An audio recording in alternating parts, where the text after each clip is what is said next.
अस्सलाम वालेकुम। तो आज हम स्टार्ट कर रहे हैं नोज़ का सेकंड हाफ, जिसमें हम नेज़ल पॉलिप से स्टार्ट करेंगे और इसका जो एंड है वो प्रोप्टोसिस पे करेंगे। तो इसमें स्टार्ट करें नेज़ल पॉलिप से। ये बहुत इंपॉर्टेंट चैप्टर है जिसमें से मोस्टली एससीक्यू आ जाता होता है। तो इसकी डेफिनेशन एससीक्यू के पार्ट के तौर पे आई है। तो देखते हैं क्या है। Nasal polyp are the non neoplastic masses of oedematous nasal और साइनस म्यूकोसा। टाइप्स इसके कितनी हैं? दो हैं, एंट्रोकोइनल पॉलिप और bilateral ethmoidal polyp. Antrochoanal polyp SCQ आया हुआ है, इसको किलियंस पॉलिप भी कहते हैं। तो इसके क्या है कि this polyp rises from the mucosa of maxillary antrum, इसलिए इसको एंट्रोकोइनल पॉलिप कहते हैं। एंट्रम से स्टार्ट होता है, कोइना से पास करता है और फिर जाके नेजोफेरिंक्स में चला जाता है। तो इसके तीन पार्ट होते हैं, एंट्रल पार्ट जो थिन स्टॉक होती है, कोइनल पार्ट जो ग्लोबुलर और राउंडेड होता है, और नेज़ल पार्ट जो फ्लैट होता है। एंट्रोकोइनल और नेज़ल पार्ट। एटियोलॉजी इसकी अननोन है, लेकिन ये मोस्टली नेज़ल एलर्जी या साइनस इन्फेक्शन की वजह से हो सकता है। सिम्टम्स में unilateral nasal obstruction is the presenting symptom. तो ये याद रखिए, एंट्रोकोइनल में यूनिलेटरल नेज़ल ऑब्स्ट्रक्शन होगी।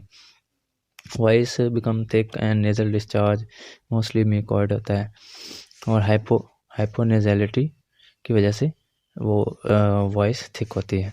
साइंस में क्या है कि ये पोस्टीरियरली ग्रोइंग पॉलिप होते हैं, और जो एंटी राइनोस्कोपी पे नहीं बल्कि पोस्टीरियर राइनोस्कोपी पे नज़र आते हैं। When a large smooth greyish mass covered with nasal discharge may be seen. तो ये सिनेरियो का ये पार्ट होता है कि जिसमें वो कहता है smooth greyish mass covered with nasal discharge, और आगे कहता है कि हैंगिंग पोस्टीरियरली, ये उस पर देता है। और pink congested look on it's expose part. आगे क्या है, डिफरेंशियल डायग्नोसिस इसमें कौन कौन से आते हैं? ब्लॉब ऑफ म्यूकस हो सकता है, हाइपरट्रोफिड मिडल टर्बिनेट हो सकता है, एंजियोफाइब्रोमा हो सकता है, और अदर न्यूप्लाज्म हो सकते हैं। इसके डायग्नोसिस कैसे करते हैं, ये क्वेश्चन आया हुआ है, या इन्वेस्टिगेशन। इसको एक्सरे और सीटी स्कैन, ये दो इसके तरीके हैं जिससे हम इसको डायग्नोज या इन्वेस्टिगेशन करते हैं। ट्रीटमेंट में एंडोस्कोपिक नेज़ल साइनस सर्जरी है, और इसके जो अगर रिकरेंट हो तो कार्डवेल लग प्रोसीजर करते हैं हम। आगे बायलैटरल, ये ट्रीटमेंट इसका भी आया होता है जो जिसमें एंडोस्कोपिक साइनस सर्जरी, और अगर रिकरेंट का भी आया था वो उसमें कार्डवेल लग ऑपरेशन। बायलैटरल एथमोइडल पॉलिप, ये भी एससीक्यू आया हुआ है, इसकी एटियोलॉजी आई हुई है। एटियोलॉजी इसके में कुछ पॉइंट्स याद रखिएगा। क्रोनिक राइनोसाइनोसाइटिस होता है, एस्थमा हो सकता है, एस्प्रिन इनटॉलरेंस हो सकती है, सिस्टिक फाइब्रोसिस, मतलब मेजर प्रॉब्लम्स जो हैं, एलर्जिक फंगल साइनोसाइटिस हो सकता है, Kartagener syndrome, Young syndrome, Churg Strauss syndrome, और नेजल मैस्टोसाइटोसिस जिसमें मास्ट सेल इंक्रीज जाते हैं। ये 9 हैं तकरीबन, तो ये इसकी एटियोलॉजी याद रखिएगा। आगे इसकी पैथोजेनेसिस की बात करें तो ये मिडल मिएटस और टर्बिनेट से ये मोस्टली जो नेज़ल म्यूकोसा मिडल मिएटस या मिडल टर्बिनेट का होता है वो एडिमेटस हो जाता है, और पोलिपोइडल चेंज उसमें आ जाती है। सिसाइल होते हैं उसमें स्टार्ट में, फिर पेडंकुलेटेड हो जाते हैं ग्रेविटी की वजह से। पैथोलॉजी क्या है इसमें? सिलिएटेड कोलमनर एपिथेलियम, उसका मेटाबॉलिज्म हो जाता है, वो ट्रांसफ़र हो जाता है ट्रांजिशनल या स्केमस टाइप में। और साइट ऑफ रीजन के lateral wall of nose usually from middle meatus, ये याद रखिएगा, मोस्ट ये इसकी कॉमन साइट है। और के साइट्स इसमें uncinate process, bulla ethmoidalis, ostia of sinuses, और मिडल टर्बिनेट का एच। सिम्टम इसके के nasal stuffiness leading to total nasal obstruction may be the presenting symptom. दोनों के सिम्टम आपने एंट्रोकोइनल के भी और बायलैटरल एथमोइडल पॉलिप के भी। एंट्रोकोइनल में यूनिलैटरल नेजल ऑब्स्ट्रक्शन थी और इसमें बायलैटरल होती है। बाकी ऑब्स्ट्रक्शन के जो सिम्टम आते हैं वो उसमें, और mass protruding from the nostril. Signs इसमें क्या है? Smooth glistening grape like mass often pale in colour, ये इसके साइंस आते हैं। सिसाइल भी हो सकते हैं, पेडंकुलेटेड भी हो सकते हैं, और they do not breed on touch, और ये मल्टीपल होते हैं, बायलैटरल होते हैं, ये ब्रोडनिंग ऑफ द नोज काज करते हैं, और इंटरकैंथल डिस्टेंस इंक्रीज कर देते हैं। और इसके अलावा इसके साथ डायग्नोसिस कैसे होता है, ये सीटी स्कैन और क्लिनिकल एग्जामिनेशन, ये दो तरह से इसको डायग्नोस कर सकते हैं। इनके डिफरेंस की बात करें तो ये क्वेश्चन आ जाता है कि डिफरेंस एंट्रोक्वाइनल या एथमॉइडल पॉलिप, मोस्टली वो इसका ओरिजिन के बारे में देता है कि ओरिजिन कहाँ से होता है, और दूसरा देता है कि इसमें कौन कौन से इन्वेस्टिगेशंस हैं। तो देखते हैं इसका डिफरेंस देख लेते हैं। एज की बात करें तो एंट्रोगोइनल जो है वो चिल्ड्रन में होता है मोस्टली, और एटियोलॉजी इसकी इन्फेक्शियस है एंट्रोगोइनल की, और एथमॉइडल की एलर्जी या मल्टीफैक्टोरियल है, जैसे हमने वो 9 फैक्टर्स पढ़े थे। आगे नंबर जो है ये एंट्रोगोइनल पॉलिप ये क्योंकि यूनिलैटरल होते हैं और सिंगल होते हैं, और वो एथमॉइडल जो कि बाइलेटरल होते हैं और मल्टीपल होते हैं। 2 पॉइंट्स इसके साथ आ गए। ग्रोथ जो है ओरिजिन जो है इसका एंट्रोगोइनल, जाहिर बात है एंट्रम से अराइज करता है, जो मैक्सिलरी साइनस का एंट्रम होता है, और जो एथमॉइडल है वो एथमॉइडल साइनस से अनसिनेट प्रोसेस मिडिल टर्बिनेट से होता है। ग्रोथ जो है एंट्रोगोइनल की वो बैकवर्ड ग्रोथ होती है, और एथमॉइडल जो पॉलिप हैं वो एंटीरियरली ग्रो करते हैं।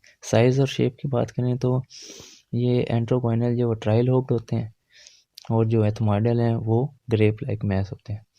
रिकरेंस की बात करें तो एंट्रोगोइनल में अनकॉमन है अगर वो कंप्लीट रिमूव कर दी जाए तो, और एथमॉइडल जो है ये कॉमन इसकी रिकरेंस है। ट्रीटमेंट दोनों में एंडोस्कोपिक साइनस सर्जरी है। अब एक क्वेश्चन आया था कि एंट्रोगोइनल पॉलिप हैं उसमें इन्वेस्टिगेशंस क्या क्या करवा सकते हैं। एंट्रोगोइनल जिस तरह पहले तो एक्सरे सीटी करवाया था, और तीसरा पोस्टीरियर राइनोस्कोपी, क्योंकि ये एंटीरियर पे नज़र नहीं आती इसलिए पोस्टीरियर करवाते हैं।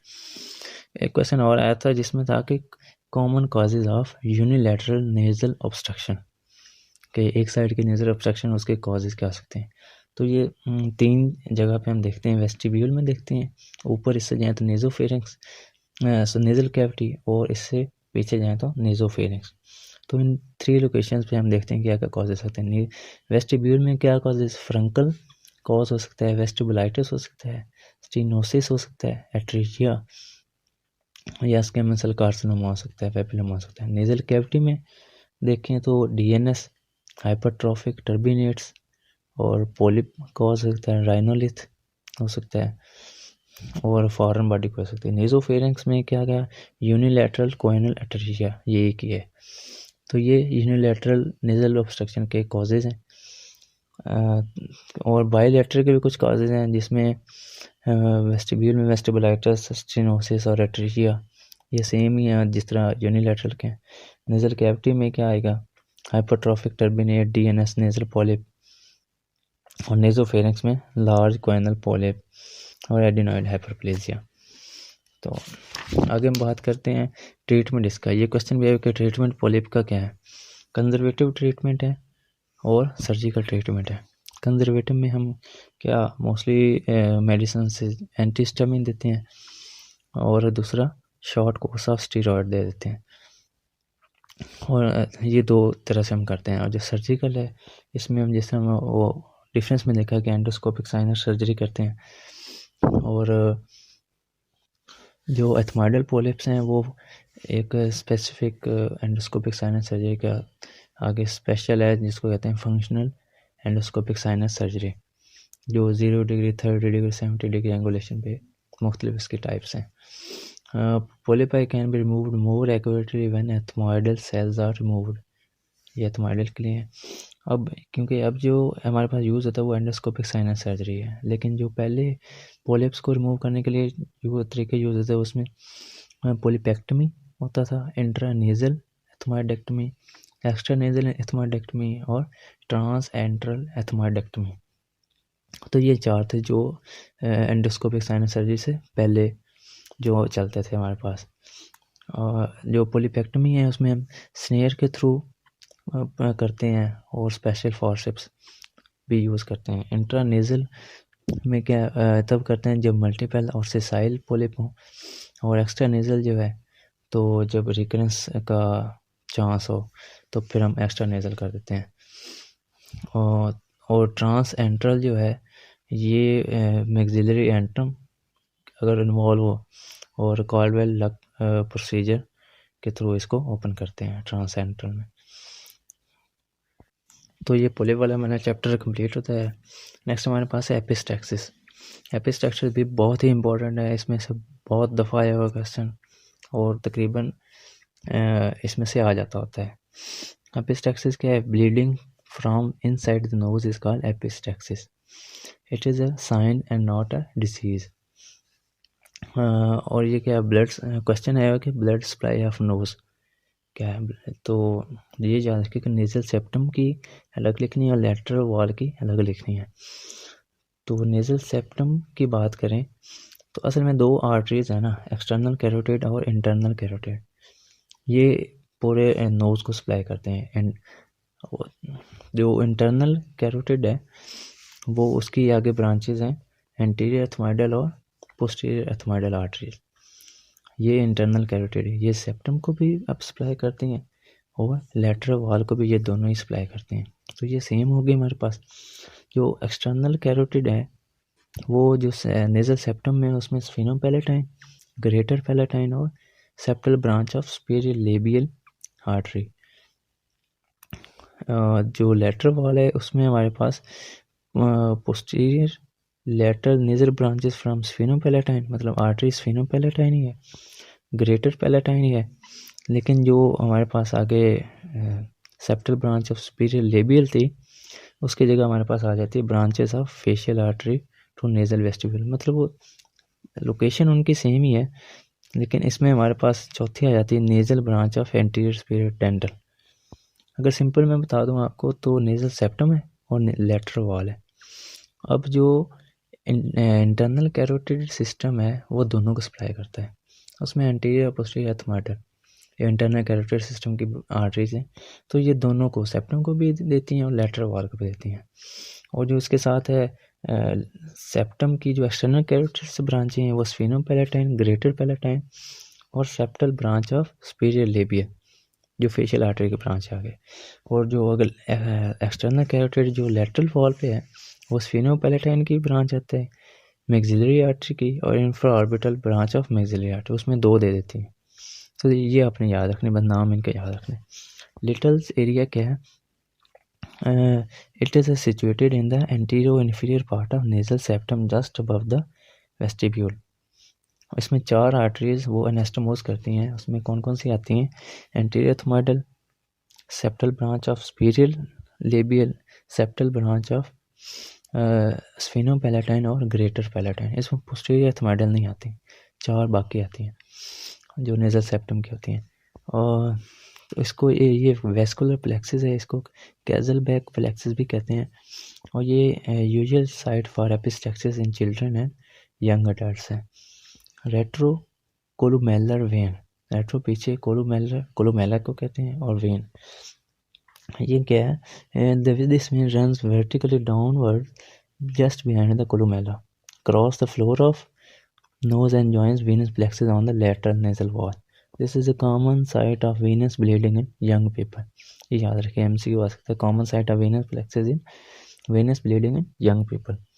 Woodruff plexus क्या है? It is a plexus of veins situated inferior to posterior end of inferior turbinate. Inferior turbinate के posterior inferior पड़ा होता है. It is a site of posterior epistaxis in adults. जो posterior epistaxis होती है वो वुडरुफ प्लेक्सिस से होती है। कॉजेज ऑफ एपिस्टैक्सिस क्या है? ये क्वेश्चन आया हुआ है, तो इसको हम डिवाइड करते हैं लोकल कॉजेज में जो नोज या नेजोफिनिक्स में थे, जर्नल कॉजेज और इडियोपैथिक कॉजेज। लोकल कॉजेज में हमारे पास नोज और नेजोफिनिक्स आ जाते हैं। नोज में क्या आ सकते हैं? ट्रॉमा आ सकता है, इन्फेक्शन आ सकता है, फॉरेन बॉडी आ सकती है, नियोप्लाज्म, मतलब जो जर्नल से हमारे पास मोस्टली जो होते हैं एटमॉस्फेरिक चेंजेस और डेविएटेड नेजल सेप्टम। तो नेजोफेरिंक्स में हमारे पास एडिनोइडाइटिस, जुवेनाइल एंजियोफाइब्रोमा और मैलिग्नेंट ट्यूमर। ये लोकल कॉजेज़ हो गए। आगे हमारे पास है जनरल कॉजेज़। जनरल कॉजेज़ में काफ़ी सारे हमारे पास ऑर्गन आते हैं। कार्डियोवास्कुलर सिस्टम है, disorder of blood and blood vessels, liver disease, kidney disease, drugs हो गए, मेडिएस्टिनल कंप्रेशन, एक्यूट जर्नल इन्फेक्शन और विकेरियस मेंस्ट्रुएशन। इस इडियोपैथिक में जब कॉज हमारे पता ना हो, ना जर्नल में आ रहा हो, ना वो लोकल कॉज में, तो हम उसको इडियोपैथिक में डिवाइड कर देते हैं। एक क्वेश्चन आया हुआ था कि डायग्नोसिस कैसे करते हैं एपिस्टैक्सिस का। तो इसमें हम क्या क्या करवाते हैं, CBC, HP, TLC, DLC, platelet number, bleeding time, clotting time करवाते हैं, और PPT और APTT करते हैं। तो ये याद रख लीजिए डायग्नोसिस के लिए क्या क्या चीज़ें करवाते हैं। साइट्स ऑफ एपिस्टैक्सिस क्या क्या है, ये भी क्वेश्चन आया हुआ है। इसमें जो लेटर 6 साइट्स हैं। लिटल एरिया जो 90% ऑफ एपिस्टैक्सिस होता है। और दूसरा है above the level of middle turbinate, below the level of middle turbinate, posterior part of nasal cavity, diffuse होती है और निजोफेरिंक्स हो सकती है। तो ये याद रखिएगा sites of epistaxis. Classification of epistaxis क्या है, एंटीरियर एपिस्टैक्सिस और पोस्टीरियर एपिस्टैक्सिस है। जो एंटीरियर एपिस्टैक्सिस है ये फ्रंट ऑफ नोज यानी कि नॉस्ट्रल से जो ब्लीडिंग होगी, और जो पोस्टीरियर एपिस्टैक्सिस है ये back into the back into the throat में ब्लड फ्लो जाता है, और ये कॉफ़ी कलर्ड वोमिटस पे आता है। तो ये इसमें अगर डिफरेंस की बात करें तो जो एंटीरियर एपिस्टैक्सिस है ये मोर कॉमन है देन पोस्टीरियर एपिस्टैक्सिस। साइट जो है ये लिटल एरिया से होती है मोस्टली एंटीरियर, और जो पोस्टीरियर है वो posterior superior part of nasal cavity, और मोस्टली उसको लोकलाइज करना मुश्किल होता है। एज जो होती है मोस्टली यंग चिल्ड्रन या यंग में होती है एंटीरियर, और जो पोस्टीरियर है क्योंकि बहुत पुरानी पीछे होनी है वो ओल्ड एज में होती है। कॉज जो है मोस्टली ट्रामा होता है एंटीरियर में, क्योंकि आगे से वो पोस्टीरियर में स्पॉन्टेनियस हो जाती है। हाइपरटेंशन या एथेरोस्क्लेरोसिस हो सकता है। ब्लीडिंग जो है वो आगे माइल्ड होती है मोस्टली, हमने देखा हो थोड़ी सी ब्लीडिंग होती है, बाद में फिर ठीक हो जाती है और कंट्रोल हो जाती है, और जो पोस्टीरियर होती है वो ब्लीडिंग सीवियर होती है। तो ये डिफरेंस याद रख लें, आ सकता है कभी कभी। मैनेजमेंट क्या है एपिस्टैक्सिस की, मैनेजमेंट कैसे, कुछ इसके पॉइंट्स हैं तो वो याद रखिएगा। सबसे पहले तो हमें क्या क्या मोड ऑफ ऑनसेट पता होना चाहिए, ड्यूरेशन फ्रीक्वेंसी पता होनी चाहिए, अमाउंट, साइड कौन सी है एंटीरियर या पोस्टीरियर है, ब्लीडिंग टेंडेंसी तो नहीं है फैमिली में, मेडिकल एलिमेंट तो नहीं कोई, और हिस्ट्री ऑफ ड्रग इनटेक। ये मैनेजमेंट के स्टार्टिंग पॉइंट्स। आगे इससे हम क्या करते हैं, फर्स्ट एड हम करते हैं सबसे पहले, और कॉटराइजेशन करते हैं, anterior nasal packing, posterior nasal packing करते हैं, और एंडोस्कोपिक कॉटराइजेशन करते हैं। ये मेडिकल थे। आगे सर्जिकल में वो आगे मैं बताता हूँ, पहले स्टार्ट करते हैं। अच्छा, एक क्वेश्चन आया था assessment of general condition of patient कि कैसे असेस करनी है, तो उसमें HB, ब्लड प्रेशर और पल्स, ये तीन जो मेजर हैं ये इसमें देखने होते हैं। फर्स्ट एड क्या है, इनिशियल ट्रीटमेंट भी इसके आया था क्वेश्चन कि व्हाट इज इनिशियल ट्रीटमेंट, तो ये फर्स्ट एड ट्रीटमेंट ही को इनिशियल ट्रीटमेंट भी कहते हैं। फर्स्ट इसमें क्या होता है कि pinching the nose with thumb and index finger for 5 minutes. दूसरा तरीका क्या इसमें होता है, ट्रोटर मेथड क्या होता है, ट्रोटर मेथड होता है कि पेशेंट को बिठा दिया जाता है, लीनिंग फॉरवर्ड थोड़ा सा उसको करा दिया जाता है पेशेंट पे, और ताकि कोई मुंह में अगर कोई ब्लीडिंग हो जाए या कोई ब्लड जमा हो जाता है तो उसको थूक दे और वो आराम से मुंह से सांस लेना शुरू कर देते, इसको कहते हैं ट्रोटर मेथड। कोल्ड कंप्रेसेस भी इस्तेमाल कर सकते हैं। तो ये तीन तरह से फर्स्ट एड देते हैं, एक पिंचिंग द नोज, दूसरा ट्रोटर मेथड जो पेशेंट पे आके लीन फॉरवर्ड कर देते हैं, और तीसरा कोल्ड कंप्रेसर, ये फर्स्ट एड में था। दूसरा हम कर सकते हैं कॉटराइजेशन। कॉटराइजेशन किससे हम करते हैं, ये मोस्टली एंटीरियर एपिस्टैक्सिस में करते हैं। फर्स्ट टॉपिकल एनेस्थाइज करते हैं और फिर कॉटराइज करते हैं सिल्वर नाइट्रेट या कोगुलेट कर देते हैं इलेक्ट्रोकॉटर से। एंटीरियर नेजल पैकिंग कर लेते हैं। अगर ब्लीडिंग प्रोफ्यूज हो या ब्लीडिंग का जो साइट है क्योंकि कॉटरी तब करते हैं जब साइट हमें पता हो जो ब्लीडिंग पॉइंट है, लेकिन ना पता हो तो फिर हम और एंटीरियर ब्लीडिंग हो तो उसको हम एंटीरियर नेज़ल पैकिंग से कंट्रोल करते हैं, जिसमें 1 मीटर गॉज लेते हैं, जो उसको हम 2 तरह से कर सकते हैं, एक हॉरिजॉन्टल, वर्टिकल और हॉरिजॉन्टल पैकिंग। तो pack can be removed after 24 hours, some time it has kept to for 2 to 3 days तक रखना पड़ जाता है। सिस्टमिक एंटीबायोटिक्स भी इसमें साथ देते हैं। आगे हमारे पास पोस्टीरियर नेज़ल पैकिंग, ये कब करते हैं जब ब्लीडिंग पोस्टीरियरली हो रही हो थ्रोट में, यानी कि पोस्टीरियर एपिस्टैक्सिस हो रहा हो, तो उसमें पोस्टीरियर नेज़ल पैकिंग। इसमें हम सबसे पहले कैथेटर पास करते हैं, फिर इसमें और फिर इसको ओरल कैविटी से बाहर निकालते हैं, फिर ओरल कैविटी पे और आगे से दोनों से बंद कर देते हैं ताकि पीछे वो प्रेशर पड़ा रहे और ब्लीडिंग ना हो पोस्टीरियर साइड में। इसमें फोलिक कैथेटर भी इस्तेमाल कर सकते हैं और नेज़ल बैलून भी इस्तेमाल कर सकते हैं, जिस पे 2 बल्ब लगे होते हैं। आगे हमारे पास एंडोस्कोपिक कॉटराइजेशन, कि एंडोस्कोपी के थ्रू कॉटराइजेशन हमने करनी है। इसमें हम रिजिड एंडोस्कोप से लोकलाइज करते हैं पॉइंट को और फिर उनको हम क्वार्टरी कर देते हैं। ये इफ़ेक्टिव है, मोस्टली ये अच्छा प्रोसीजर है और जिसमें स्टे भी कम हो जाता है हॉस्पिटल में पेशेंट का। तो यहाँ तक जो हमने किए, इनको कहते हैं कि सर्जरी से पहले क्या क्या मेजर कर सकते हैं। ये इस तरह सवाल आता है कि सर्जरी से पहले क्या क्या कर सकते हैं। तो ये पॉइंट्स जो अभी तक एंडोस्कोपिक कॉटराइजेशन तक। आगे हमारे पास सर्जिकल ऑप्शंस कौन से हैं, ये भी क्वेश्चन लगेगा कि सर्जिकल ऑप्शंस कौन से हैं। SMR से स्टार्ट होता है। SMR सबसे पहले सबम्यूकोजल रिसेक्शन कर देते हैं, और अगर ये कब करते हैं जब परसिस्टेंट या रिकरेंट ब्लीड हो सेप्टम से।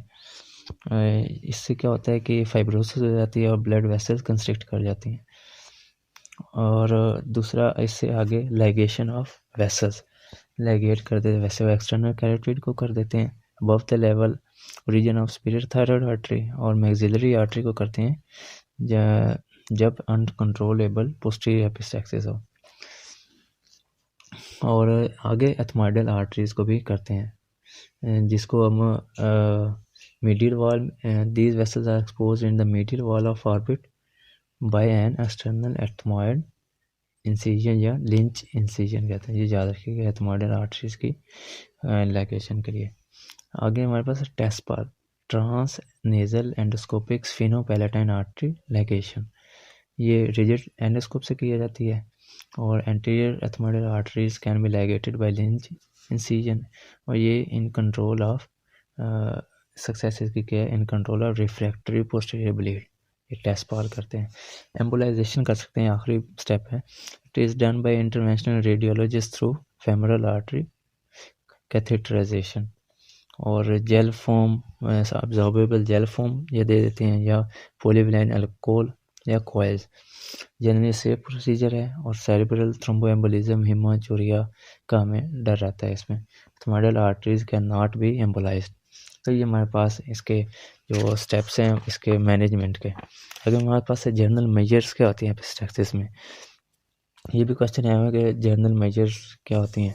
तो इसमें सबसे पहले क्या होता है कि हमने रीएश्योर द पेशेंट, और दूसरे क्या ब्लड लॉस, उसको हमने चेक करना है कि ज़्यादा तो नहीं हो रहा, और check blood pressure, pulse, respiration करनी, हीमोडायनामिक्स, इलेक्ट्रोलाइट्स चेक करने, एंटीबायोटिक्स देने हमने, और इंटरमिटेंट ऑक्सीजन रिक्वायर हो सकती है, और investigate at treat the underlying cause. आगे एक छोटा सा टॉपिक है हेरिडिटरी हेमरेजिक टेलेंजेक्टेसिया। ये anterior part of nasal septum में होता है और जिसकी वजह से रिकरेंट ब्लीडिंग होती है। और इसको हम कैसे ठीक करते हैं, आर्गोन लेज़र, KTP या जैग लेज़र से। और ये रिपीट किए बाद वक़्त करना पड़ता है ये प्रोसीजर। और सम केसेस में हम सेप्टोडर्मोप्लास्टी करनी पड़ जाती है। यहाँ पे हमारा एपिस्टैक्सिस कंप्लीट होता है। तो आगे हमारे पास है माइनर टॉपिक है तकरीबन, और कम दफ़ा इसमें से आता है, पहले जो अभी कर चुके हैं इसमें ज़्यादा आता है। हमारे पास भाई ट्रॉमा टू द फेस, इसमें हमारे पास अगर फेस पे कोई इंजरी हो जाए तो उसमें क्या क्या चीज़ें होती हैं। इसमें सबसे पहले हमारे पास आ जाता है general management soft tissue injuries आ जाती हैं और उसकी मैनेजमेंट, बोन इंजरीज और उसकी मैनेजमेंट। क्वेश्चन है कि जनरल मैनेजमेंट क्या होती है। सबसे पहले हमने देखना है कि फेस की इंजरी हो गई, ट्रॉमा हो गया, सबसे पहले हमने एयरवे देखना है कि एयरवे ठीक है। आगे मैंने हेमरेज देखना है कि हेमरेज किसी जगह से तो नहीं हो रहा, और एसोसिएटेड इंजरीज तीसरे नंबर पे देखने के कोई इसके अलावा तो नहीं कहीं, बट कोई एब्डोमेन, नेक, लेरिंग्स या सर्वाइकल स्पाइन तो नहीं इंजर हो गया। तो ये 3 चीज़ें हमें जनरल मैनेजमेंट में आ जाती हैं। अगर हमारे पास सॉफ्ट टिश्यू इंजरीज और उनकी मैनेजमेंट, फेशियल लेसरेशन हो सकती है, पैरोटिड ग्लैंड और डक्ट उसकी इंजर हो सकती है, फेशियल नर्व इंजर हो सकती है। बोन इंजरीज में क्या क्या चीज़ें आती हैं, अपर थर्ड, मिडिल थर्ड और लोअर थर्ड, इसको हम डिवाइड करते हैं। जो अपर थर्ड है वो above the level of supra orbital ridge, ये जो आईब्रोज होते हैं सुप्रा ऑर्बिटल रिज इधर होता है, इससे ऊपर ऊपर जो होता है वो अपर थर्ड में आता है। जो मिडिल थर्ड है वो हमारे पास आता है अपर टीथ से सुप्रा ऑर्बिटल रिज तक, और जो लोअर थर्ड आता है वो मैंडिबल और लोअर टीथ इसमें आ जाते हैं। तो ये याद रखिएगा उसकी division. Fracture of upper third of face, ये इसमें आगे क्या क्या फ्रैक्चर आ सकते हैं, फ्रंटल साइनस का फ्रैक्चर आ सकता है, सुप्रा ऑर्बिटल रिज का फ्रैक्चर और फ्रैक्चर ऑफ फ्रंटल बोन, क्योंकि ये 3 चीज़ें इसमें आ जाती हैं। फ्रंटल साइनस की एंटीरियर वॉल होती है, उसका जो अंदर स्पेस होती है, और पोस्टीरियर वॉल होती है। और अगर एंटीरियर वॉल का फ्रैक्चर है तो हम मोस्टली कॉस्मेटिक देखते हैं, और हम देखते हैं कि पोस्टीरियर वॉल तो नहीं हुआ, क्योंकि पोस्टीरियर वॉल के पीछे ब्रेन पड़ा होता है। तो अगर पोस्टीरियर वॉल का अगर फ्रैक्चर आ जाए तो इसमें साथ ही कोई ड्यूरा टीयर भी हो सकता है, ब्रेन इंजरी या CSF राइनोरिया भी हो सकता है। अगर नेजो फ्रंटल डक्ट इंजर हो गई तो उसमें म्यूकोसील हो सकता है। सुप्रा ऑर्बिटल रिज का फ्रैक्चर हो जाए तो एक्यूमोसिस और सिम्टम प्रोप्टोसिस वगैरह आ जाते हैं। फ्रंटल बोन अगर हो जाए तो इसमें ब्रेन इंजरी भी हो सकती है, सेरेब्रल एडिमा भी हो सकता है। Fracture of middle third of face, जो सुप्राऑर्बिटल रिज से लेके अपर टीथ तक आता है, तो इसमें नेजल बोन और सेप्टम इसमें आता है। ये इंपॉर्टेंट है थोड़ा। सबसे मोस्ट कॉमन जो मिडिल थर्ड में आता है वो नेजल बोन फ्रैक्चर होता है। अब नेजल बोन की 2 तरह से फ्रैक्चर होता है, डिप्रेस्ड फ्रैक्चर हो सकता है और एंगुलेटेड। डिप्रेस अगर होगा, अगर फ्रंट ब्लो उसको पड़ता है तो किसी भी पर्सन को, तो डिप्रेस फ्रैक्चर आएगा। इसमें एक ओपन बुक फ्रैक्चर कहते हैं। अगर सीवियर फ्रंटल ब्लो हो तो उसकी वजह से ओपन बुक फ्रैक्चर आ जाता है। ये डिप्रेस्ड की टाइप है, जिसमें इसमें क्या होता है कि nasal septum is collapsed and nasal bones splayed out. ये याद रखिएगा, ये आज बाद को आता है, MCQ आ जाता है। तो एंगुलेटेड क्या होता है, जब लेटरल ब्लो पड़े तो हम किसी साइड पे एक एंगुलेटेड उसकी डेविएशन हो जाती है। क्लिनिकल फीचर्स क्या हैं नेजल इंजरी के, ये आ जाता होता है बाद का, क्लिनिकल फीचर्स बताएं, एक दफ़ा आया भी है क्वेश्चन। तो अगर नेजल बोन फ्रैक्चर होगी तो इसमें क्या आएगा, स्वेलिंग ऑफ नोज हो जाएगी, पेरी ऑर्बिटल एक्यूमोसिस हो जाएगी, टेंडरनेस होगी, नेजल डिफॉर्मिटी होगी, क्रेपिटस और मोबिलिटी या फ्रैक्चर फ्रैगमेंट होगी, और एपिस्टैक्सिस हो सकती है, नेजल ऑब्स्ट्रक्शन हो सकती है, और laceration of the nasal skin. तो ये याद रखिएगा। आगे डायग्नोसिस कैसे करते हैं हम, ये फिजिकल एग्जामिनेशन पे बेस्ट डायग्नोसिस होता है इसका, नेजल बोन फ्रैक्चर का। एक्सरे करवा सकते हैं, वाटर्स भी उसका, और ये देख सकते हैं 2 तरह से। ट्रीटमेंट, ये क्वेश्चन है कि अगर फ्रैक्चर हो गई तो उसको कितने दिनों तक उसको ट्रीट कर लेना चाहिए। तो ये क्या है कि अगर कोई डिस्प्लेसमेंट नहीं हुई या थोड़ी सी सिंपल फ्रैक्चर है तो उसको हम ट्रीटमेंट की ज़रूरत नहीं होती। लेकिन जो बेस्ट ट्रीटमेंट टाइम है ना, वो होता है कि या तो एडिमा से पहले ट्रीट कर लिया जाए या एडिमा के बाद। तो ये होता है, जो टाइम होता है एडिमा के बाद वाला वो 5 to 7 डेज़ होता है, ये 5 से 7 दिन, ये याद रखिए, ये बेस्ट टाइम है। अगर एडिमा के बाद करना है तो 5 से 7 दिन में हमने उसको करना है। और अगर 2 हफ्ते हो जाएं तो फिर उसको ट्रीट करना मुश्किल हो जाता है। इसमें 2 तरीके से क्लोज रिडक्शन कर सकते हैं और ओपन रिडक्शन। क्लोज जब वायर से हम वेल्चम फॉर्सेप और एच फॉर्सेप से करते हैं, जिसमें स्ट्रेट कर देते हैं और डिजिटल प्रेशर देते हैं।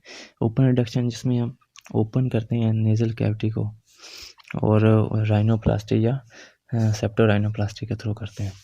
क्वेश्चन एक आया था कि अगर fracture of nasal bone ignore करते जाए तो उससे कॉम्प्लिकेशंस क्या आ सकते हैं। इसमें अर्ली कॉम्प्लिकेशन है और लेट कॉम्प्लिकेशन है। अर्ली कॉम्प्लिकेशन जर्नल आपको वैसे भी पता होने चाहिए कि अब नेज़ल बोन फ्रैक्चर हो गया, उसको ठीक नहीं किया तो उससे क्या सेप्टल हीमाटोमा बन सकता है, एडीमा हो सकता है, एक्कीमोसिस हो सकता है, एम्फाइसीमा हो सकता है और इन्फेक्शन हो सकता है। जर्नल से अर्ली है। लेट में क्या हो सकता है कि नेज़ल एयरवे डिस्ट्रक्शन हो सकती है और नेज़ल डिफॉर्मिटी और स्निकी फॉर्मेशन हो सकती है। तो ये याद रख लीजिए। नेज़ो ऑर्बिटल फ्रैक्चर जो है उसमें एक पॉइंट याद रखिए कि क्योंकि नेज़ल पार्ट और ऑर्बिटल पार्ट जो उसमें क्या क्या चीज़ें आएंगी। टेलीकैंथस हो सकता है और पग नोज क्या होता है कि bridge of nose is depressed and tip turned up. ये याद रखिएगा कि एमसीक्यू आ सकता है पग नोज। और बाकी एकाइमोसिस हो सकता है, ऑर्बिटल हेमाचूरिया, ये वो। आगे इसको इसकी ओपन रिडक्शन क्लोज रिडक्शन करते हैं और इसमें एच इंसिजन देते हैं ओपन रिडक्शन में ना, नेज़ो ऑर्बिटल फ्रैक्चर में। ये याद रख लें। एक पॉइंट है फ्रैक्चर ऑफ ज़ाइगोमा। ज़ाइगोमा क्या है कि जो असल में एक जो प्रोमिनेंट है ज़ाइगोमेटिक बोन का जो मोस्ट प्रोमिनेंट पार्ट होता है उसको ज़ाइगोमा कहते हैं। ये नेज़ल इंजरी के बाद, नेज़ल बोन की इंजरी के बाद ये zygoma second most frequently fractured bone है ज़ाइगोमा। इसका जो यूजुअली कॉज होता है वो डायरेक्ट ट्रॉमा होता है। Flattening of the Mailer prominence हो जाती है। मेलर प्रोमिनेंस होती है ये जो चीक पे ना थोड़ा सा बाहर होता है, इसको मेलर प्रोमिनेंस कहते हैं। तो वो भी फ्लैट हो जाता है और step deformity at the infra orbital margin. आगे क्या होता है ये, क्योंकि तीन ज़ाइगोमेट्रिक जो बोन है वो तीन तरह से ज्वाइन हो रही थी। एक तो मैक्सिला से और दूसरी फ्रंटल बोन से और टेम्पोरल बोन से। तो ये तीन इसके सूचर हैं, वो तीनों डिस्ट्रॉय हो जाते हैं। तीनों सूचर के जो इसके सूचर हैं वहाँ पे वो डैमेज हो जाती है फ्रैक्चर। क्लिनिकल फीचर्स में क्या है, फ्लैटनिंग ऑफ मेलर प्रोमिनेंस है, step deformity of infra orbital margin है, एनेस्थीसिया इन द मतलब वो यानी कि लॉस ऑफ सेंसेशन जिस तरह in the distribution of infra orbital nerve, क्योंकि वहाँ से नर्व पास। ट्रिस्मस हो सकता है इसमें। ट्रिस्मस क्या होता है कि जॉ लॉकिंग भी इसे कहते हैं। और ओब्लिक पैल्पेब्रल फिशर हो जाता है, रिस्ट्रिक्टेड ओकुलर मूवमेंट और पेरी ऑर्बिटल एम्फाइसीमा। डायग्नोसिस का हम किस तरह करते हैं, वाटर्स या एग्जैजरेटेड वाटर व्यूज़, यानी कि एक्सरे का एक व्यू है और सीटी स्कैन से, और यानी कि दोनों रेडियोलॉजिकल टेक्निक्स हैं। ट्रीटमेंट क्या है कि लेटरल ब्रो इंसिजन के थ्रू हम जाते हैं और दूसरा हम incision in the lower eyelid. तो ये दो तरह से हम करते हैं। और आगे हमारे पास है ज़ाइगोमेटिक बोन का फ्रैक्चर।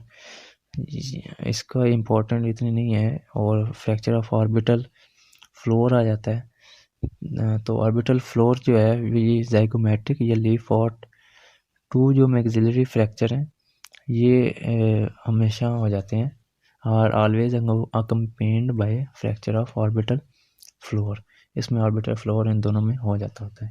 मोस्टली इनको जो कहते हैं लार्ज ब्लंट ऑब्जेक्ट अगर लगे जिसको ब्लो आउट फ्रैक्चर भी कहते हैं, तो उसमें ऑर्बिटल फ्लोर फ्रैक्चर होता है।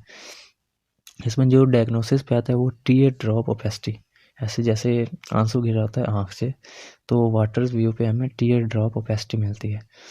ये याद रख लें, एमसीक्यू आ सकता है कि ये फ्रैक्चर ऑफ ऑर्बिटल फ्लोर में है और रिस्ट्रिक्शन ऑफ ऑकुलर मूवमेंट्स आ जाती हैं। फ्रैक्चर ऑफ मैक्सिला इंपॉर्टेंट है और एक दफ़ा इसका सिनेरियो भी आया हुआ है।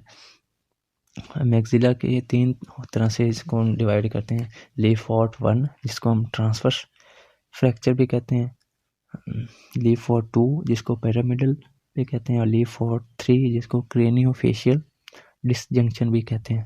अब जो लीफॉर्ट 1 है, ऐसे नीचे से ऊपर जाना है, ये हमारे जो पैलेट है उसके पैरेलल और उसके ज़रा थोड़ा सा ऊपर ये पैरेलल मूव करता है। Fracture runs above and parallel to the palate. It cross lower part of nasal septum, maxillary antra and pterygoid plates. Le Fort 2 fracture जो है इसमें क्या होता है, fractures passes through the root of nose, lacrimal bone, floor of orbit upper part of maxillary sinus and pterygoid plates. Le Fort 3 जो है उसमें craniofacial उसको भी कहते हैं, जिसमें जो क्रेनियल का जो बोन है वो हमारे पास कंप्लीट सेपरेशन उसकी हो जाती है फेशियल बोन से। तो उसके क्लिनिकल फीचर्स इसमें क्या आ जाते हैं कि malocclusion of teeth with anterior open bite, elongation of mid face, mobility in the maxilla और CSF राइनोरिया। डायग्नोसिस इसका हम करते हैं वाटर व्यू से और CT स्कैन से। ट्रीटमेंट इसमें कॉम्प्लेक्स है, लेकिन जैसे जितना जल्दी पॉसिबल हो ट्रीट कर देना चाहिए। और क्या क्या तरीके हो सकते हैं इसमें, इंटर डेंटल वायरिंग और inter maxillary wiring, open reduction के थ्रू और वायर स्लिंग्स के थ्रू। ये 4 तरह से हम इसको ट्रीट कर सकते हैं। आगे muscle fracture of lower third जो है वो उसमें मैंडिबल आ जाता है। मैंडिबल फ्रैक्चर एक चीज़ याद रख लें बस कि कैब्स CABS ये निमोनिक याद रख लें कि सबसे मोस्ट कॉमन है कॉन्डाइल, C से, A से एंगल का फ्रैक्चर और B से बॉडी और S से सिम्फिसिस। तो ये डिक्रीजिंग सीक्वेंस में या फ्रीक्वेंसी में जाता है। सबसे पहले कॉन्डाइल का कैब्स ये याद रख लें, इसमें बाकी कोई इम्पोर्टेंट चीज़ नहीं इसमें। और एक चीज़ जो हाँ बल्कि ये कंप्लीट हो जाता है। आगे हमारे पास है anatomy and physiology of paranasal sinuses. इसमें तकरीबन ना होने के बराबर ही आता है, क्वेश्चन तो नहीं आता MCQ, लेकिन एक आधा अगर MCQ आता है तो वो 1-2 चीज़ें मैं बस करवा देता हूँ कि पैरानेजल साइनसेस को 2 हिस्सों में डिवाइड करते हैं ग्रुप्स में, एंटीरियर और पोस्टीरियर। एंटीरियर ग्रुप में उसमें कौन कौन से आते हैं, मैक्सिलरी साइनस जो हमारे पास ये आगे पड़ा होता है, फ्रंटल साइनस और एंटीरियर एथमॉइडल, ये साइनस 3 इसमें आते हैं। और जो ये ओपन कहाँ पे आते हैं एंटीरियर वाले, ये मिडिल मीटियस में ओपन होते हैं। जो पोस्टीरियर ग्रुप है उसमें पोस्टीरियर एथमॉइडल साइनस आता है और स्फीनोइडल साइनस आता है। पोस्टीरियर एथमॉइडल जो होता है ये सुपीरियर मीटियस में ओपन होता है, और स्फीनोइडल जो है वो स्फीनो एथमॉइड रिसेस में ओपन होता है। तो ये बस याद रख लें। बाकी इनकी एनाटमी है। और अगर हम फंक्शन की बात करें तो पैरानेजल साइनसेस की क्या है, जनरल सी हैं, air conditioning of the inspired air, provide resonance to voice और थर्मल इंसुलेटर हैं, और लाइटन द स्कल बोन क्योंकि ये साइनसेस हैं, क्योंकि एयर स्पेसेस हैं, और provide extended surface of for olfaction to provide local immunological defence against microbes क्योंकि इसमें म्यूकस होता है, और बाकी भी क्योंकि जो स्क्रीशंस होती हैं वो ट्रैप कर लेती हैं बैक्टीरिया या वायरस को, to act as a buffer against trauma. तो ये हमारे पास ये जो इम्पोर्टेंट थे वो मैंने चीज़ें करवा दी इसमें से। आगे हमारे पास है एक्यूट राइनोसाइनोसाइटिस। एक चीज़ याद रखें कि राइनोसाइनोसाइटिस और साइनोसाइटिस क्या है। राइनो कहते हैं जो नेजल कैविटी से रिलेटेड, और साइनोसाइटिस साइनोसाइनसिस, मतलब इसमें ये पहले वर्ड इस्तेमाल होता था कि साइनोसाइटिस, फिर हुआ कि क्योंकि साइनस का सिर्फ अकेला नहीं होता, मोस्टली होता है रिलेटेड होता है उससे नेजल कैविटी से भी, तो इसलिए इसको इकट्ठा इस्तेमाल करते हैं एक्यूट राइनोसाइनोसाइटिस। अगर साइनोसाइटिस भी आए तो वो भी एक ही चीज़ है, मतलब ये तो फ़र्क नहीं है। तो हमारे पास साइनोसाइटिस की बजाय राइनोसाइनोसाइटिस जो है ये टर्म प्रेफर की जाती है। क्लासिफिकेशन अगर करें तो एक्यूट को राइनोसाइनोसाइटिस की क्लासिफिकेशन देखो तो एक्यूट राइनोसाइटिस कब होता है, जब हमारे पास सिम्टम लेस देन 4 वीक्स अगर परसिस्ट करें तो, और सब एक्यूट कहते हैं जब हमारे पास 4 to 12 वीक्स तक सिम्टम्स रहें, और क्रोनिक तब होता है जब ग्रेटर देन 12 वीक्स अगर ड्यूरेशन उसको, और रिकरेंट कब होता है कि अगर हर मतलब 4 या इससे ज़्यादा दफ़ा 1 साल में हो, और जब हो फिर 7 से 10 दिन तक रहे, इसको हम रिकरेंट राइनोसाइनोसाइटिस कहते हैं। इसमें इसके सिम्टम्स क्या आते हैं, nasal obstruction, nasal discharge, congestion, facial pen और प्रेशर। इसमें हमारे पास जो एक्यूट वायरल राइनोसाइटिस साइटस भी हो सकता है और एक्यूट बैक्टीरियल राइनोसाइनोसाइटिस भी हो सकता है। अब बात करें तो जो भी वायरल होता है मोस्टली वो सेल्फ लिमिटिंग होते हैं। तो इसमें पेशेंट्स की कंडीशन जो है वो 7 to 10 डेज़ के दरमियान बेहतर हो जाती है। सेल्फ लिमिटिंग डिजीज़ है और ट्रीटमेंट इसका सिम्टोमेटिक होता है, यानी कि एनाल्जेसिक्स एस्प्रिन यूज़ नहीं होनी चाहिए इसमें, क्योंकि ये ना शेडिंग ऑफ वायरस को इंक्रीज़ कर देती है। और बाकी एंटीबायोटिक्स यूज़ नहीं होते, मतलब ज़रूरी नहीं होते। आगे हमारे पास है एक्यूट बैक्टीरियल राइनोसाइनोसाइटिस कि अगर बैक्टीरिया की वजह से, वो बैक्टीरिया कौन कौन से हैं तो शम्स SHMS याद रख लें। एस से स्ट्रेप्टोकोकस नमोनी, हेमोफिलस इन्फ्लुएंजा, मोराजेला कैटारलेस और स्टेफलोकोकस ऑरियस, ये 4 हैं। SHMS शम्स से याद रख लें, ये इसी तरतीब में बेहतर है अगर याद रख लें तो क्लिनिकल फीचर में हमारे पास इसमें क्या आएगा कि पुरुलेंट राइनोरिया होता है, लेकिन जो वायरल में आता है उसमें मोस्टली म्यूकस या म्यूकोजल होता है, म्यूकस डिस्चार्ज होता है या थिन डिस्चार्ज होता है, इसमें पुरुलेंट डिस्चार्ज होता है। फीवर इसमें हाई ग्रेड फीवर होता है बैक्टीरियल में, लेकिन वायरल में लो ग्रेड फीवर होता है। बाकी सिम्टम तो उसके आते ही हैं, लेकिन ये दो का डिफरेंस आ जाता है। और ये तीसरा डिफरेंस इसमें क्या आता है कि ये परसिस्ट करता है ये, और 10 दिन से ज़्यादा अगर लंबा चला जाए तो फिर वो बैक्टीरियल होता है। इसमें हमारे पास क्या ट्रीटमेंट में क्या ऑप्शन आते हैं कि एंटीबायोटिक्स हमने देने हैं, एनाल्जेसिक्स देने हैं, और एंटीबायोटिक्स में अमॉक्सिसिलिन विद और without क्लेवुलिनिक acid is the effective and it is the first line of treatment, ये याद रख लीजिए। अगर हमारे पास है जो SAQ आता होता है इस चैप्टर में से एक्यूट राइनोसाइनोसाइटिस में से, वो है एक्यूट मैक्सिलरी साइनोसाइटिस। तो मोस्टली जो होता है कि कोई वायरल इन्फेक्शन होता है उसके बाद, क्योंकि वायरल ने तो खुद ही ठीक हो जाना होता है, तो उसके साथ साथ बैक्टीरियल इन्फेक्शन भी हो जाता है, तो ये उसी की एक टाइप है। इसमें क्या होता है, कॉज की अगर बात करें इसके, तो एक वायरल राइनाइटिस है, लेकिन इसके साथ बैक्टीरियल इन्फेक्शन भी हो जाता है, और ये कॉमन होता है diving swimming in contaminated water. तीसरा इसमें कॉज क्या आता है, डेंटल इन्फेक्शन। ये याद रखिएगा कि डेंटल इन्फेक्शन और important source of maxillary sinusitis, क्योंकि ये जो मैक्सिलरी साइनस होता है ये जो अपर मोलर्स हैं उसके ऊपर ही पड़ा होता है, मोलर या प्री मोलर उसके बिल्कुल ऊपर पड़ा होता है। आगे चौथा हमारे पास कॉज हो सकता है ट्रॉमा हो सकता है। तो कॉज में हमारे पास वायरल बैक्टीरियल इन्वेजन है, दूसरा diving in swimming contaminated water, dental infection हो सकते हैं और ट्रॉमा हो सकता है। आगे हमारे पास जो है क्लिनिकल फीचर्स की बात करें तो ये हमारे पास constitutional symptom like fever, malaria, body ache हो सकते हैं, और हेडेक हो सकता है, पेन हो सकती है, और मोस्टली वो जाते हैं जो पेशेंट होते हैं वो डेंटिस्ट के पास जाते हैं कि हमें दांत में मसला है, हालांकि उनको ये इशू हो रहा होता है, उनको ये साइनोसाइटिस हो चुका होता है। और टेंडरनेस होती है, रेडनेस एंड एडिमा ऑफ चीक। ये पॉइंट आपने लाजमी याद रखना है कि अगर डायग्नोसिस में आए तो ये लाजमी आएगा, redness and oedema of cheek. और नेज़ल डिस्चार्ज और पोस्ट नेज़ल डिस्चार्ज, ये 7 हैं clinical features. Constitutional symptom headache, pain, tenderness, redness and oedema of cheek, nasal discharge और पोस्ट नेज़ल डिस्चार्ज।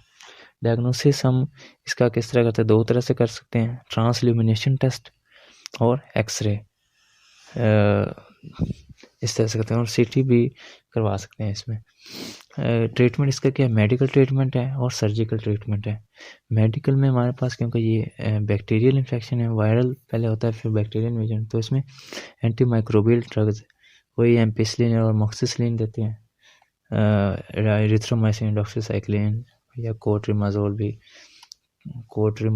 भी दे देते हैं, और ये होगा एंटीमाइक्रोबियल। और नेज़ल डीकंजेस्टेंट देते हैं, और स्टीम इनहेलेशन करवाते हैं, एनाल्जेसिक्स देते हैं पेन के लिए, और हॉट फर्मेंटेशन या जिसे टकोर भी कहते हैं वो भी करते हैं। तो हम कुछ जनरल मेजर्स लेते हैं और कुछ हमारे पास जो एंटी माइक्रोबियल और नेजल डीकंजेशन एनाल्जेसिक्स लेते हैं। तो ये 5 हैं मेडिकल ट्रीटमेंट इसके। सर्जिकल जो है इसमें एंट्रल लवाज करते हैं हम, और ये सर्जिकल तब करते हैं जब हमारे से मेडिकल थेरापी ना काम कर रही हो।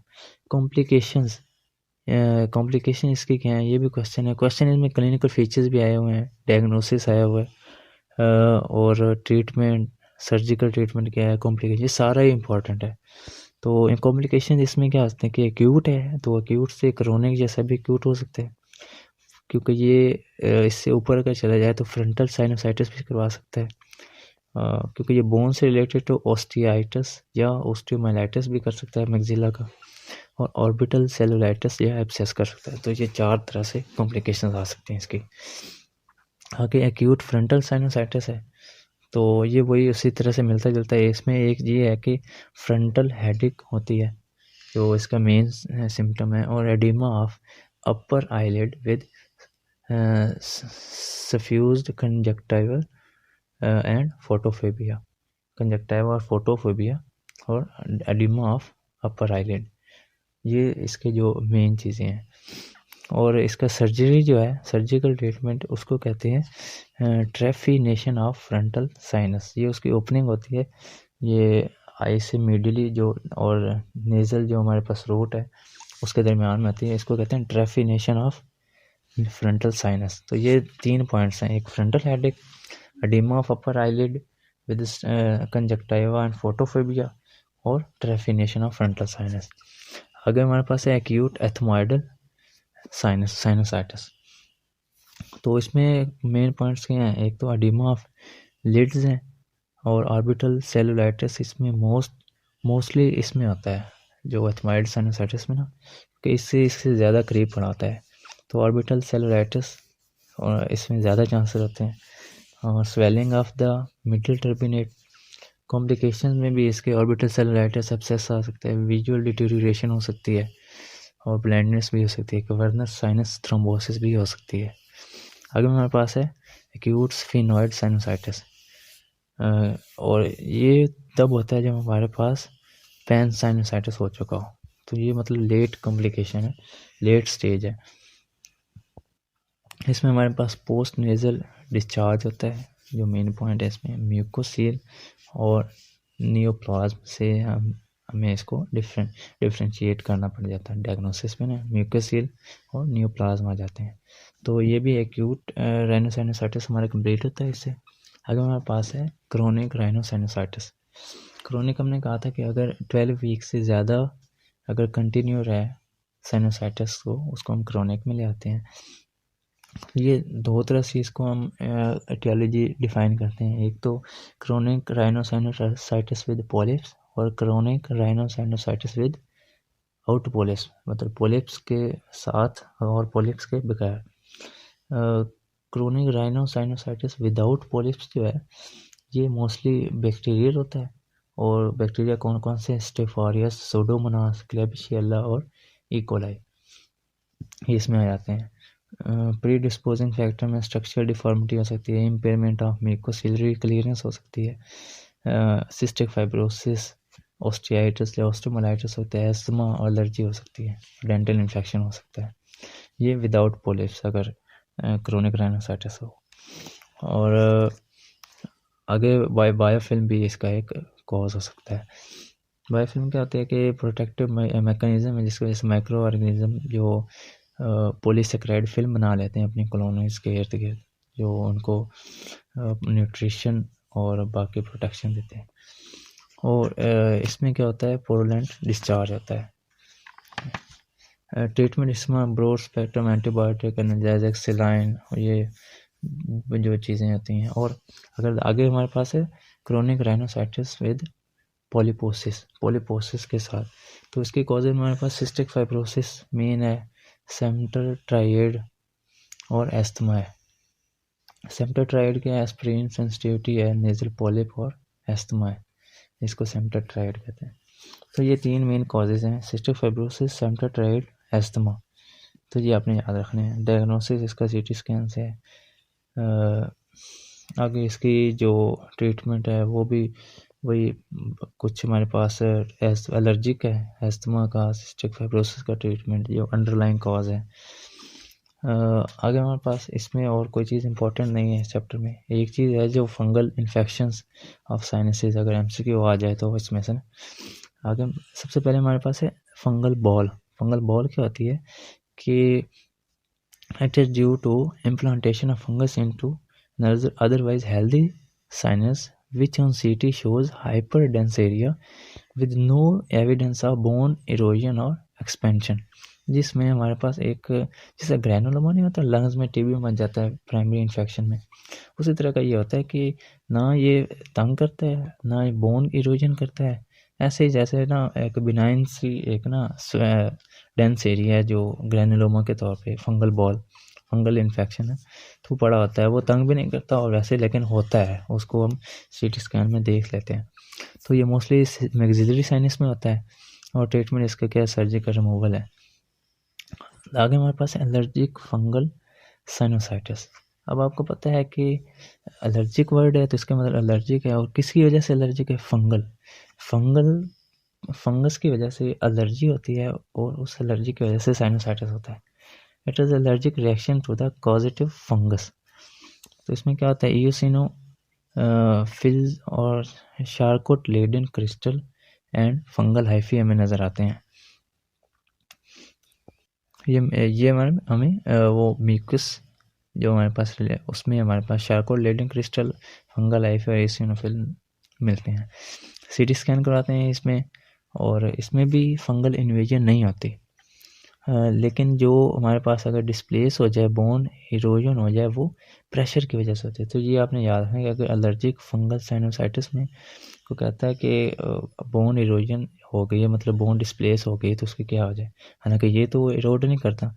तो आपने याद रखना है कि वो प्रेशर की वजह से, क्योंकि अंदर जब उसको प्रेशर पड़ता है ग्रोथ की वजह से, तो वो डिस्प्लेस होते, इन्वेड नहीं करते। तो उसका ट्रीटमेंट क्या है, एंडोस्कोपिक सर्जिकल क्लियरेंस है साइनसिस की, और इसके सिस्टेमिक स्टेरॉयड देते हैं। क्रोनिक इन्वेसिव साइनोसाइटिस क्या है, इसमें फंगस इन्वेड कर जाती है साइनस म्यूकोसा में। आगे हमारे पास है फल्मिनेंट फंगल साइनोसाइटिस। ये एक्यूट प्रेजेंटेशन है और मोस्टली किस में होती है, इम्यूनो कॉम्प्रोमाइज या डायबिटिक्स में होती है। तो ये दो इन्फेक्शन हो सकती हैं, म्यूकोर माइकोसिस जो हमने पहले पढ़ा था, और एस्परजिलस। तो ये दो होते हैं किसमें, इनको कहते हैं फर्मिनेंट फंगल साइनोसाइटिस। ये इम्यूनो कॉम्प्रोमाइज में और डायबिटिक्स में होते हैं। तो इसके साथ ये हमारे पास क्रोनिक राइनोसाइनोसाइटिस कंप्लीट होता है। इसमें एक ये फंगल वाला देख लेना है आपने, और बाकी जो है बाकी बस जनरल सा ही है, आइडिया ही हो, बाकी इतना कोई इम्पोर्टेंट नहीं है ये। आगे हमारे पास है कॉम्प्लिकेशंस ऑफ साइनोसाइटिस। तो कॉम्प्लिकेशंस कौन कौन सी आ सकती हैं, लोकल कॉम्प्लिकेशंस हो सकती हैं, ऑर्बिटल कॉम्प्लिकेशंस हो सकती हैं, और इंट्राक्रेनियल कॉम्प्लिकेशन हो सकती हैं। आगे हमारे पास डिसेंडिंग भी हो सकते हैं और फोकल इन्फेक्शन हो सकते हैं। तो लोकल कॉम्प्लिकेशंस क्या क्या आ सकती हैं, mucocele of paranasal sinuses and mucus retention cyst. तो सबसे पहले क्या है कि म्यूकोसील दो तरह से उसकी वो जेनेसिस हो सकती है। एक तो या तो असल में म्यूकोसील क्या है कि अगर ओस्टिया, क्योंकि यार साइनसेस एक ओस्टिया के थ्रू ओपन होते हैं नेजल कैविटी में, तो अगर वो ओस्टिया ब्लॉक हो जाए तो पीछे म्यूकस जो म्यूकोजा है साइनसेस का, वो म्यूकस क्रिएट करता रहता है, तो वो अंदर भर जाता है। तो इसकी वजह से जो साइनसेस एक्सपैंड करते हैं और बोनी वॉल्स जो हैं वो उसकी डिस्ट्रॉय करती हैं। और दूसरा क्या है कि अगर जो हमारे पास है हर म्यूकोजा, जो दूसरा क्या हो सकता है हमारे पास, cystic dilatation of mucus gland of sinus mucosa due to obstruction of its duct. कि डक्ट जो है ग्लैंड की अगर वो ऑब्स्ट्रक्ट हो गई है, तो अगर वो, क्योंकि म्यूकस अंदर तो बन रहा है, तो वो एक सिस्टिक कैविटी बन जाती है डक्ट की क्लोज मतलब ऑब्स्ट्रक्शन की वजह से। ऊपर हमारे पास ओस्टिया, जो टोटल एक एंड पे फाइनल स्टेज पे आता है ओस्टिया, वो बंद था म्यूकोसील में। तो इसमें क्या होता है, म्यूकोस रिटेंशन सिस्ट इसे कहते हैं। इसमें सिस्टिक डायलिटेशन अंदर बन जाती है। तो इसमें जो वॉल ऑफ म्यूकोसील है वो नॉर्मल साइनस म्यूकोजा से सराउंड हुई होती है। इसमें हमारे पास म्यूकोसील ऑफ फ्रंटल साइनस है, जो आगे हमारे पास फोरहेड पे हमें नज़र आ रही होती है। स्वेलिंग इज सिस्टिक और नॉन टेंडर होती है। फोरहेड पे हमें इसकी प्रेजेंट करती है। ये इसकी आगे ना म्यूकोसील ऑफ फ्रंटल साइनस की पिक्चर भी बनी हुई है। एक स्वेलिंग होती है जो हमारे पास आइज़ और नोज़ के दरमियान होती है, जिसकी वजह से डिप्लोपिया वगैरह हो सकता है। और आगे हमारे पास क्या है, म्यूकोसील ऑफ स्फीनोइड साइनस। अगर स्फीनोइड की होगी तो उसमें हमारे पास 3rd 4th 6th cranial nerve पास कर रही होती हैं, और ऑप्थेल्मिक डिवीजन और 5th नर्व, तो वो उसमें डैमेज आ सकता है। पायोसील और म्यूकोपायोसील क्या है कि ये म्यूकोसील ही है, लेकिन इसके कंटेंट्स पुरुलेंट होते हैं। ओस्टियोमाइलाइटिस हो सकता है। एक तो म्यूकोसील फॉर्मेशन है लोकल में साइनोसाइटिस की वजह से। दूसरा osteomyelitis infection of bone marrow है, ये मैक्सिला में भी हो सकता है। और इसमें मोस्टली क्या होता है कि सब पेरियोस्टियल एब्सेस बन जाता है। अगर ये फ्रंटल बोन में बन जाए तो जो पस है वो एक्सटर्नली प्रेजेंट करती है under the periosteum as soft doughy, जिस तरह डो नहीं होती स्वेलिंग, इसको कहते हैं पॉट्स पफी ट्यूमर। हालांकि ये ट्यूमर नहीं होती, लेकिन उसका नाम दिया हुआ है, ये उसका फ्रंटल बोन में आ जाता है। ऑर्बिटल कॉम्प्लिकेशंस क्या हैं, ऑर्बिट में हमारे पास क्या हो सकता है कि इन्फ्लेमेटरी एडिमा ऑफ लिड्स। अब ऑर्बिट से करीब करीब क्या क्या चीज़ें आपको याद होंगी। इन्फ्लेमेटरी एडिमा ऑफ लिड्स हो सकता है, सब पेरियोस्टियल एब्सेस बन सकता है, ऑर्बिटल सेलुलाइटिस हो सकता है, ऑर्बिटल एब्सेस बन सकती है, सुपीरियर ऑर्बिटल फिशर सिंड्रोम हो सकता है, जिसकी वजह से डीप ऑर्बिटल पेन होती है, और ऑर्बिटल एपेक्स सिंड्रोम हो सकता है। तो ये 6 पॉइंट्स हैं जो ऑर्बिटल कॉम्प्लिकेशन हो सकती हैं, मतलब ऑर्बिट से रिलेटेड। इंट्राक्रेनियल कॉम्प्लिकेशन में क्या आ सकते हैं कि मेनिंजाइटिस हो सकता है, एनकेफ्लाइटिस हो सकता है, एक्स्ट्रा ड्यूरल एब्सेस बन सकती है, सब ड्यूरल एब्सेस, ब्रेन एब्सेस बन सकती है, मतलब मेनिंजेस और ब्रेन से रिलेटेड, और कवर्नस साइनस थ्रोम्बोसिस हो सकती है। तो इसमें कवर्नस साइनस थ्रोम्बोसिस में आईलिड स्वोलन और कीमोसिस हो जाता है, और प्रोप्टोसिस ऑफ आईबॉल हो जाती है। इसमें CSF नॉर्मल होता है। इसमें देते क्या, एंटीबायोटिक्स IV देते हैं। डिसेंडिंग इन्फेक्शंस में क्या कहा जाता है कि अगर सपोरेटिव साइनोसाइटिस है तो जो डिस्चार्ज है वो फेरिंग्स में चला जाता है, उसकी वजह से ओटाइटिस मीडिया हो सकता है, फेरेंजाइटिस और टॉन्सिलाइटिस हो सकता है, और परसिस्टेंट लेरेंजाइटिस एंड ट्रेकियोब्रोंकाइटिस भी हो सकता है। फोकल इन्फेक्शंस क्या हैं कि अगर एक जगह पे साइनोसाइटिस है तो उसकी वजह से अगर पोलीआर्थराइटिस हो सकता है, मतलब दूसरी जगह पे ब्लड स्ट्रीम के थ्रू कहीं पे जाके वो उसके जो इन्फ्लेमेशन है हो जाता है, कहीं और पे साइनोवाइटिस हो सकती है, या फाइब्रोसाइटिस हो सकता है। तो अगर वो हमारे पास जो मेन है साइनस इन्फेक्शन उसको कम कर दें या उसको ख़त्म कर दें, तो वो पोलीआर्थराइटिस जैसे टीनोसाइनोवाइटिस जो भी है बोन्स का या जॉइंट्स का प्रॉब्लम, तो वो भी ख़त्म हो जाता है। इसको फोकल इन्फेक्शन कहते हैं। तो ये हमारे पास ये भी कंप्लीट होता है। आगे हमारे पास है benign and malignant lesion neoplasms of nasal cavity. इसमें जो इम्पोर्टेंट है वो तो एक आधी है, बाकी तो वैसे ही है। तो इसमें देख लेते हैं हम बिनाइन न्यूप्लाज्म कौन से हैं। स्कीमस पेपिलोमा, जो स्किन वार्ट जो है जैसे छाला नहीं बना होता है जो वैसे ही होता है स्कीमस पेपिलोमा। आगे इन्वर्टेड पेपिलोमा, ये याद रख लें, ये इम्पोर्टेंट है इसमें, नेज़ल कैविटी में इन्वर्टेड पेपिलोमा। इसको और क्या नाम है, ट्रांजिशनल सेल पेपिलोमा भी कहते हैं इसे, रिंगर्ट्स ट्यूमर या श्नीडेरियन पेपिलोमा भी कहते हैं। ये इसके मुश्किल से नाम है इन्वर्टेड पेपिलोमा के। तो ये क्या है, नॉन ऑल्फैक्टरी म्यूकोजा का ट्यूमर है, बिनाइन है लेकिन नॉन ऑल्फैक्टरी म्यूकोजा। ये याद रखें, ये ऑल्फैक्टरी म्यूकोजा से नहीं होता, नॉन अल्फेक्टिव म्यूकोसा से होता है। और मोस्ट कॉमन साइट इसकी क्या है, लेटरल वॉल ऑफ नोज है इन द मिडल मीएटस, और ये ग्रो करता है स्ट्रोमा में। ये कॉज इसका क्या है, क्योंकि पेपिलोमा है तो ह्यूमन पेपिलोमा वायरस इसका कॉज है। ऑर्बिटल इन्वॉल्वमेंट अगर हो जाए तो उसकी वजह से प्रोप्टोसिस, डिप्लोपिया, लैक्रिमेशन होती है।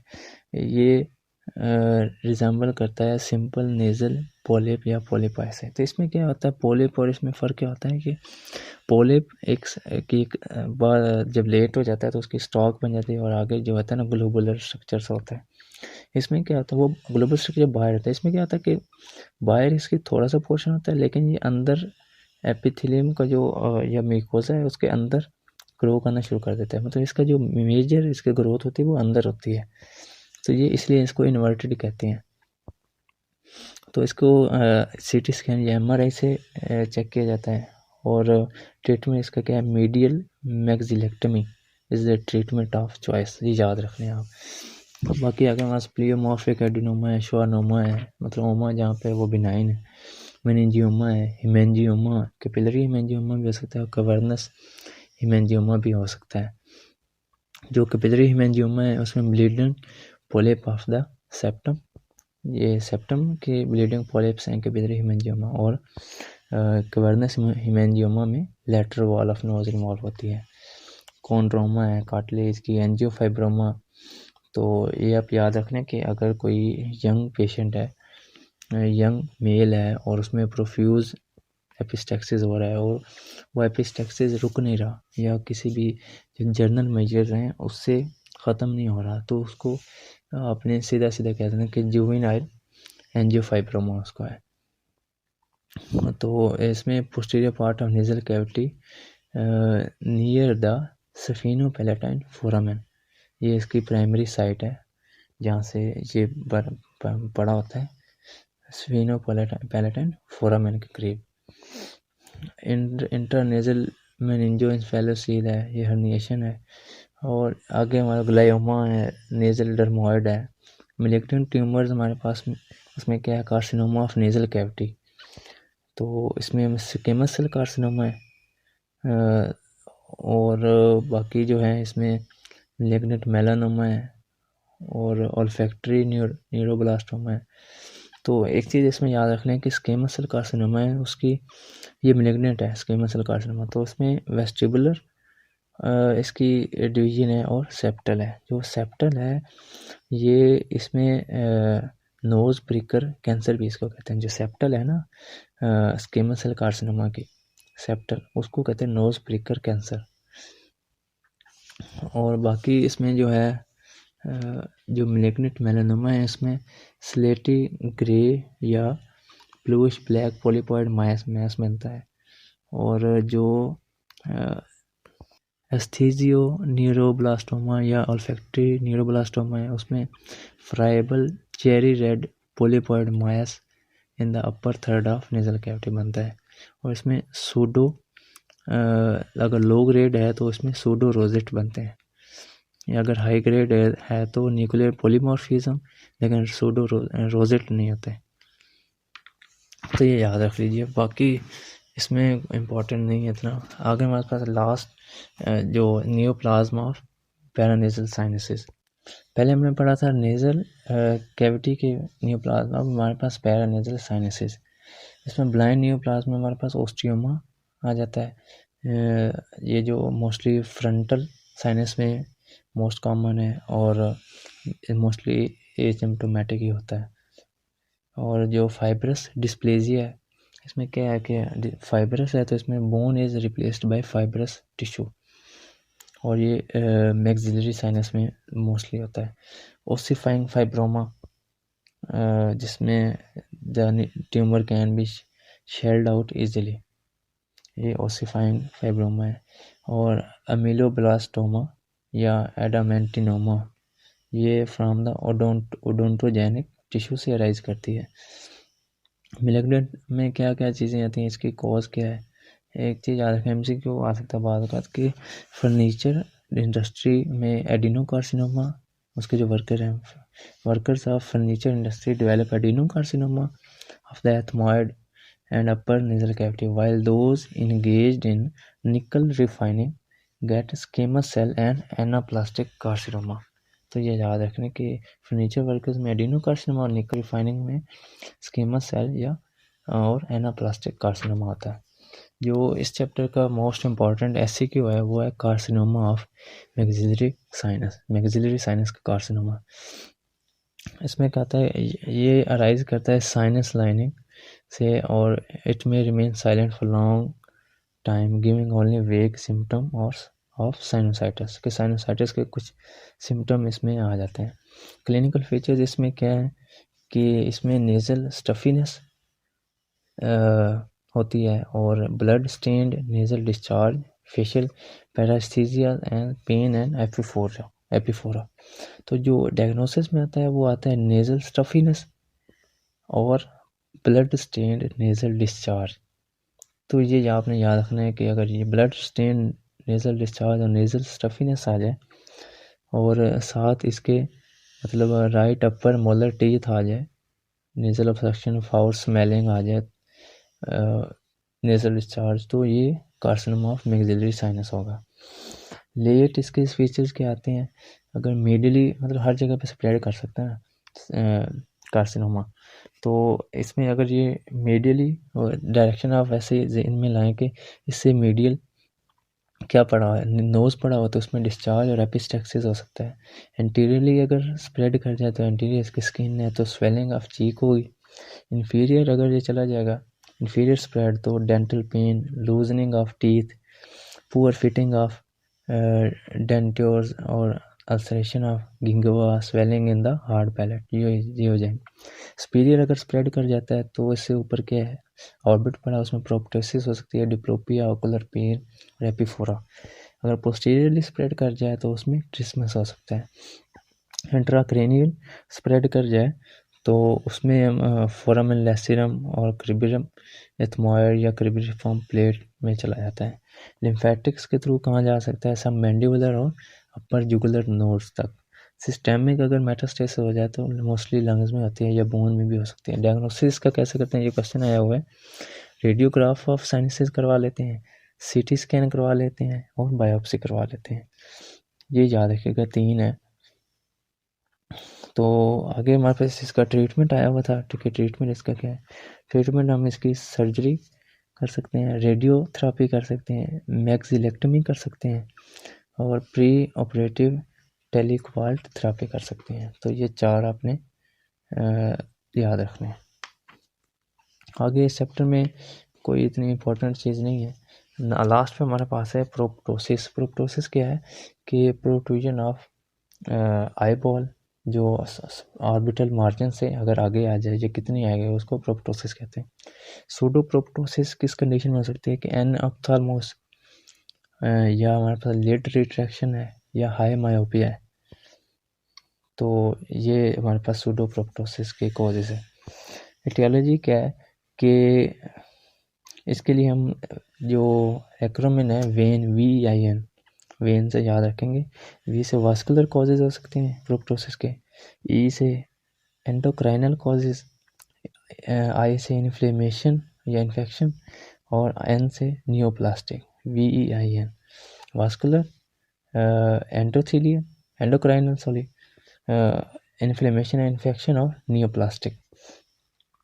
अब हमारे पास इसके कॉजेज हो गए। अब हम इसमें कुछ लाइनें देख लेते हैं जो अगर MCQ में आ सकती हैं। एन इम्पॉर्टेंट फीचर जो है इडियोपैथिक ऑर्बिटल इन्फ्लेमेशन का, an important feature is involvement of muscle and its tendon attach to globe and differentiate it from thyroid related disease where only muscle belly is involve but not tendon.